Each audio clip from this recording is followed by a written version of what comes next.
Pinalala naman ng Bagyong Uwan ang matagal ng problema sa baha sa Hagonoy sa Bulacan.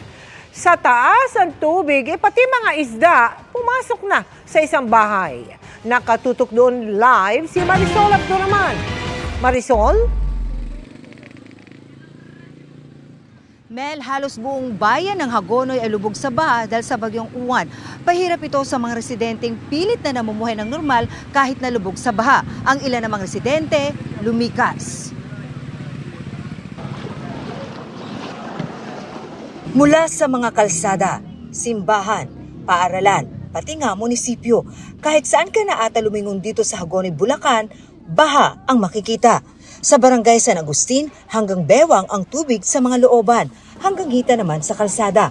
Kaya hanggang kaninang umaga, may mga naghahakot pa ng gamit para lumikas. Bakit kayo lumikas na? Lalabog po yung bahay namin. Talaga po mababa yun, kaya po talagang kinakailangan lumikas. Kagabi po gaya nga po ng sabi nila hanggang tuhod po dito, pero dito po hanggang bewang. Bewang na dito. Oo, yun po dadaanan natin ngayon. Kumukupa naman, mabagal.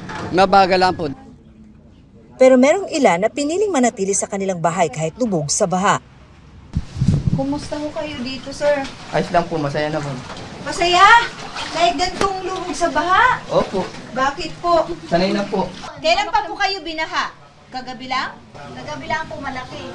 Hanggang saan po? Lubog po yung sa loob. Marami ng mga isda dito sa ating paanan pero wala ho tayo sa palaisdaan sa ilog man o sa dagat kundi nandito tayo sa loob ng isang bahay sa barangay San Agustin sa Hagonoy na gaya ng iyong nakikita, lubog na sa baha. So pwede na kayo mangisda sa loob ng bahay niyo Lubog sa baha pati palikuran at kusina. May mga naisalbang gamit pero yung iba tuluyan nang hindi mapapakinabangan.